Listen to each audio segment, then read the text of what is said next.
એવા છતાં પ્રભુ દાદાને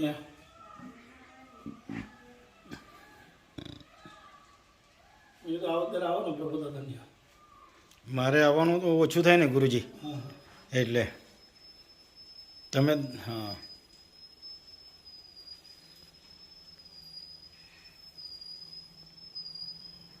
તમે બી આવીએ, બેન બી આવીએ.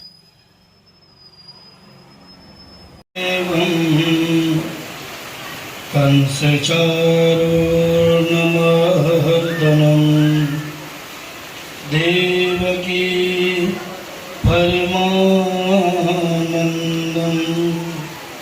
કૃષ્ણં વંદે જગદ્ગુરુ, કૃષ્ણં વંદે જગદ્ગુરુ. નાગેન્દ્રહારા યત્રિલોચનાય ભસ્માંગરાકાય મહેશ્વરાય નિત્યાય સુધા યદિગંબરાય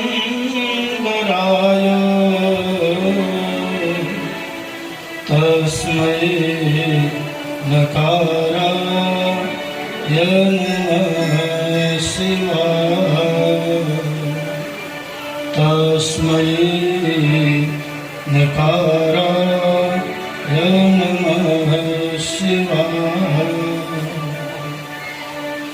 તવ કથામૃતા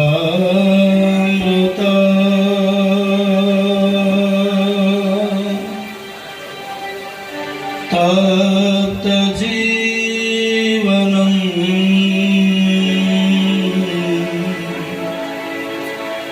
કવિભીડિતા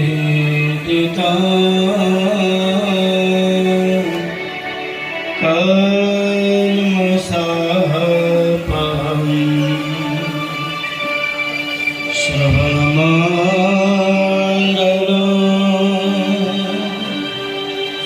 શ્રીમદાતતા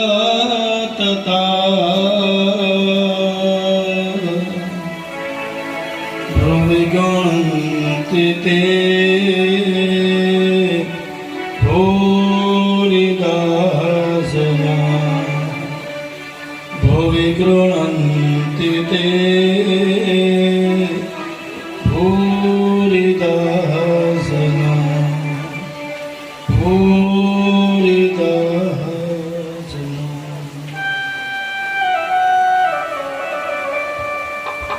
પરમ વંદનીય, જેના રોમ રોમની અંદર શિવ શબ્દ થનગનતો હોય એવા પૂજ્ય પ્રભુ દાદાના ચરણોમાં વંદન, તેમજ પૂજ્ય માતાજીના ચરણોમાં વંદન. અમારા આચાર્ય શ્રી કૌશિકભાઈ એના ચરણોમાં વંદન. અહીંયા બિરાજમાન પૂજ્ય સંતોના ચરણોમાં વંદન. ખૂબ સારા ભજન સાંભળ્યા. આ બધું ક્યારે મળે? ભજન ભક્તિ ક્યારે મળે? આ બધું મારી અને તમારી ઉપર સદગુરુદેવની કૃપા હોય તો જ મને ને તમને આવા ભજન પ્રાપ્ત થાય. હમણાં ઈશ્વરભાઈએ જેમ કીધું કે ભજન ગાવું અને ભજન સાંભળવું આ બે સહેલું છે. ગાવું હેલું છે, સાંભળવું હેલું છે, પણ એને અંદર ઉતારવું એ બહુ કઠિન છે. અને જેને ઉતારી લીધું છે, આપણે હું મુંબઈથી આવ્યો, તમે બધા આજુબાજુના ગામડામાંથી આવ્યા હશો બધા, પણ હાવ સાચું બોલજો, અહીંયા શાંતિ છે કે નહીં? એથી વધારેમાં વધારે કદાચ રડતા હશે તો એ દીકરીનો બાપ રડતો હોય. ત્યારે દીકરી બાપને પૂછે કે હું 20 વર્ષ સુધી તમારા આંગણે રમી છું, એમાં ઘણો વેપારમાં નુકસાન થયું હશે, ધંધામાં નુકસાન થયું હશે, ક્યાંક ક્યાંક દુઃખ પડ્યું હશે, પણ બાપ તમારા આંખમાં ક્યારે આહુડા નથી જોયા મેં, તમને ક્યારે રડતા નથી જોયા, અને આજ તમે બધેથી વધારે રડો છો. ત્યારે દીકરીનો બાપ એટલું બોલે કે દીકરી વિદાય કરું છું ને એટલે આંખમાંથી આંસુડા નથી પડતા, પણ મારા આંગણેથી એક ત્યાગની મૂર્તિ વિદાય થાય છે ને એટલે આંખમાંથી આંસુડા પડે, એટલે રડું છું. ને તો બાપનો કાળજું છે ને એ લોખંડના ટુકડા જેવું છે. એક બાજુ લોખંડનો ટુકડો રાખો, लंका जलाई, हनुमान जी ने नहीं जलाई. जब 11 बार रुद्र बनकर हनुमान जी जब आ रहे थे इस पृथ्वी पर, तो महादेव जी कहने लगे पार्वती इस बार मैं अकेला जाऊंगा, आप मेरे साथ नहीं आओगे. तो पार्वती ने कहा कि आप क्या बनोगे? तो महादेव ने कहा कि मैं हनुमान बनूंगा. तो पार्वती ने कहा आप हनुमान बनो, आपकी पूछ मैं बनती हूँ. आप हनुमान बनो, आपकी पूछ मैं बनती हूं. और जैसे ही हनुमान जी लंका में गए तो लंका हनुमान जी ने नहीं जलाई, वो पूछ है वो पार्वती है, आखी लंका जलाकर राख कर दी वो पार्वती है. तो जो देना है ऐसा हाथ करना ना वो बहुत कठिन है. हमारे ब्राह्मण का हाथ ऐसा ही रहता है. बिल्कुल આપણે બધાને એમ બધાને કીધું સોનાનો વાટકો કરી મારી નાખ્યા. हमारा तो मांगने का अधिकार है. और दूसरा त्याग की मूर्ति हो तो जन्म देने वाली मां जनता अपने बेटे के सुख के लिए अपना सभी सुखों का मां त्याग कर देती है. इसलिए हमारे कवि काक बापू कहते हैं कि मोઢેથી બોલું मां અને પછી મને હાચે નાનપણ સાંભળે, પણ માના ખોળામાં માથું મૂક્યા પછી મને મોટપની બધી મજા કડવી લાગે છે. કાગડા મને બધી મોટપની મજા कड़वी लगे. और इतनी अच्छी सोने की नगरी बनाई तो महादेव जी ने कहा कि इनकी वास्तु पूजा होनी चाहिए. देखो हमारे महादेव ने भी वास्तु पूजा की और इतनी सुंदर नगरी बनाई.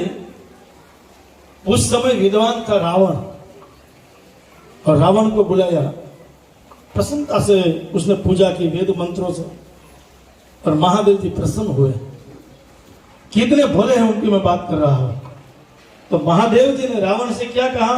तेरी विधि विधान से मैं बहुत प्रसन्न हुआ, मैं तेरे पे बहुत प्रसन्न हूं, अब तू कुछ मांग ले.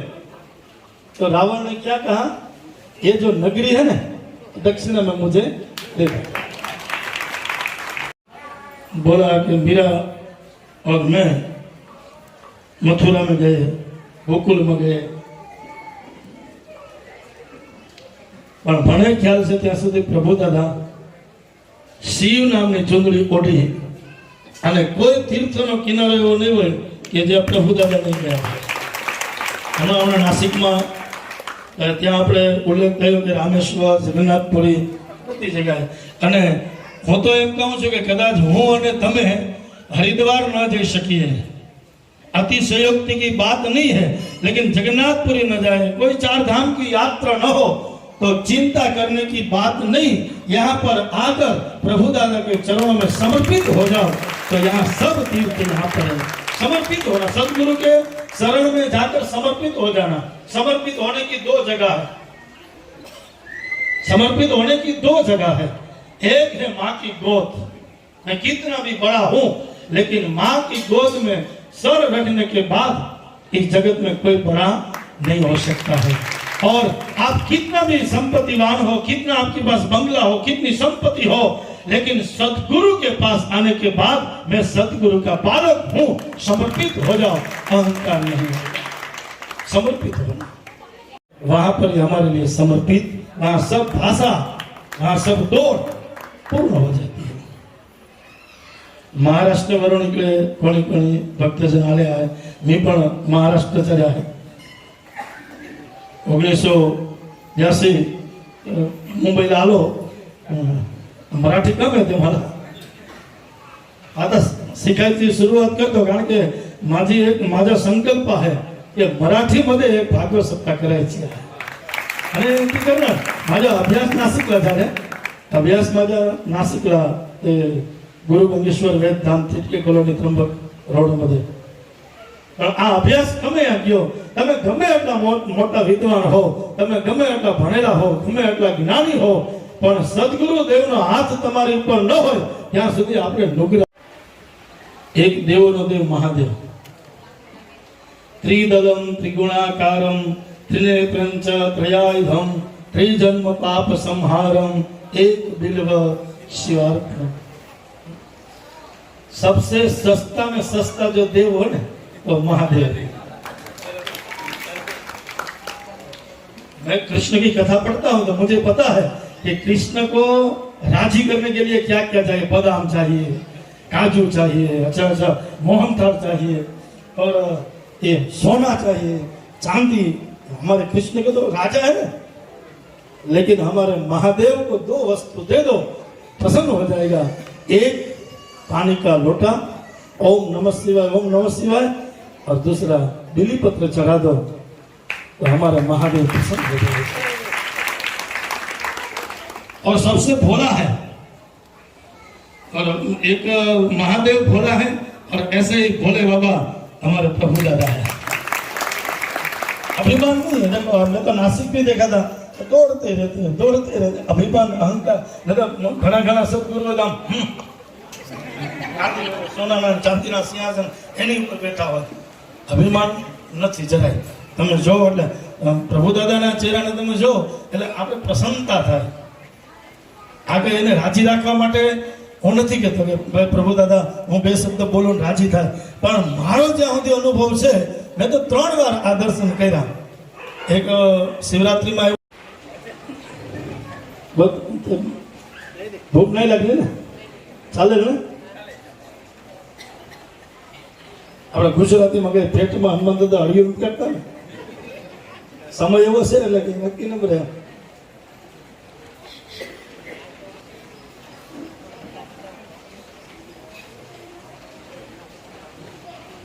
તો એક ત્યાગ,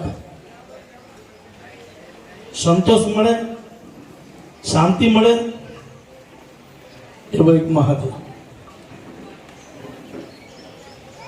સોનાની 9 દિવસ સુધી ભગવાન શ્રી કૃષ્ણ ગિરિરાજજીને ધારણ કરી અને એમને ઉભા રહ્યા. એ પરમાત્મા હતા એટલે એને અભિમાન આવ્યું નહીં. તો અહીંયા જીવાત્મા હતા, ગોવાળિયાઓ. એટલે ગોવાળિયાઓએ લાકડીના ટેકા દીધા. હવે જેવા ગોવાળિયાઓએ લાકડીના ટેકા દીધા એટલે એને તરત અભિમાન આવી ગયું કે અમારા લાકડીના ટેકે આ ગિરિરાજજી અમે ધારણ કર્યા, અમારા લાકડીના ટેકે અમે ગિરિરાજજી ધારણ કર્યા. હકીકતમાં ગોવાળિયાઓના લાકડીના ટેકા નતા, એ તો દેખાવના હતા. પણ દેખાવ હતો ત્યાં અહંકાર છે, અને સત્ય છે ત્યાં अहंकार नहीं. इसलिए भागवत में सबसे पहले श्लोक में लिखा है सत्यम. डाबो हाथ અને ડાબા હાથની ટચલી આંગળી. भागवत में तो लिखो है कि मात्र टचली आंगली नहीं, पर एक टचली. महादेव को डांट नहीं सकते हैं, लेकिन प्रभुदादा का पूरा अधिकार है, उनको डांट सकते हैं, क्योंकि उसने साधना को सफल किया है. और जब तक हमारी साधना सफल होगी तो ही हम वहां तक पहुंच पाएंगे. तो सबसे पहले हमारे ऊपर सदगुरु देव का आशीर्वाद होना चाहिए. हम जहां भी जाए वहां हमें शांति मिले. आप 1000 किलोमीटर जाओ, आंख बंद करके चले जाओ, आपकी चिंता सदगुरुदेव करेंगे, आपकी चिंता हमारे गुरुजी करेंगे. तो ऐसे जीवन में कितने साल जिए हैं वो महत्व का नहीं है, लेकिन हमारे जीवन में ऐसा समय कितना आया है वो महत्व का है. आज हम यहाँ बैठे हैं ना, ये दिन हमारे भगवान के चोपड़े में लिखा जाता है. बाकी तो सरकार के चोपड़े में तो जन्म का भी दाखला लिखा जाता है और मृत्यु का भी लिखा जाता है. लेकिन एक बात भाई जी ने कहा ना, नरेश भाई ने, अभिमान अहंकार हमने ये किया, हमें इनका अभिमान है, हमने वो किया है, हमें इनका अहंकार है। अहंकार, अभिमान। हमारे प्रभुदास दादा जैसे सदगुरु हो गए तो ही हम इनके दर्शन कर पाएंगे, वहां तक पहुंच पाएंगे। तो आधी रात में मधुवन में गोपी आई। यहाँ स्त्री भाव है, गोपी यानी कोई स्त्रिया नहीं था, कोई स्त्री नहीं थी कि गोपी स्त्री है, ऐसा कोई प्रमाण नहीं है। लेकिन गोपी यानी कि जीवात्मा, एक भाव दिया है, गोपी एक स्त्री भाव दिया है, ये जीवात्मा थी।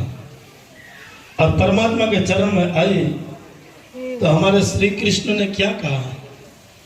स्वागतम ओ महाभागा। क्या कहा? स्वागतम ओ महाभागा। हमारे ठाकुर ने कहा कि आप भाग्यशाली नहीं हो, लेकिन मेरी बंसुरी का सुर सुनकर आप यहाँ पर आई हो तो आप तो महाभाग्यशाली हो। क्या कहा? आप तो महाभाग्यशाली हो। और ऐसे ही रामायण में हमारे तुलसीदास जी ने भी लिखा है कि बड़े भाग मानुष तन पावा। हमारे पास कितना रुपया है, हमारे पास कितना सोना है, हमारे पास कितनी गाड़ी है, हमारे पास कितना साधन है, अपनी बांसुरी बजाई। उस समय मध्य रात्रि थी, दिन का समय नहीं था, सब सोए हुए थे। पूरा गोकुल में, वृंदावन में सभी लोग सोए हुए थे। भगवान को ऐसा लगा कि कौन कौन जाग रहे हैं, देखो मैं जरा। ऐसी बांसुरी बजाई हमारे ठाकुर ने, तो जिन जिन गोपियों का, जिन जिन जीवात्माओं का भगवान श्री कृष्ण के चरणों में निष्ठा थी, भगवान श्री कृष्ण के चरणों में प्रेम था, भगवान श्री कृष्ण के प्रति भक्ति थी, भाव था, उस सभी जीवात्माओं ने उस नाद सुना। सभी ने नहीं सके। આવી जगह पर जरा આપણે આવી ना, ऐसी जगह में जब हम आते हैं सब मिलकर, तो यहाँ भगवान हमारा અને સદગુરુદેવના આશીર્વાદ હોય તો જ આપણે અહીંયા સુધી આવી શકીએ। નહીં હમણાં કીધું ને કે મંદિર ગામે ગામ છે, કોઈ ગામ એવું નહીં હોય કે જ્યાં મંદિર નહીં હોય। મંદિર ગામે ગામ હોવા છતાં મને ને તમને મંદિરમાં જવા સુધીનો વર્ષો વીતી જાય છતાં હું ને તમે જઈ શકતા નથી। શું કામ? કે સદગુરુની કૃપા નથી। પણ હું અને તમે એટલા ભાગ્યશાળી છીએ કે આ બોલવાની જરૂર નથી। તમને પ્રભુ દાદા જેવા સદગુરુ મળી જાય અને એના ચરણોમાં નમી લ્યો એટલે જગતની શાંતિનો અનુભવ તમને પ્રાપ્ત થાય। અહીંયા પ્રટેશ્વર મહાદેવ। મનીષભાઈ પત્રકારની વિનંતી।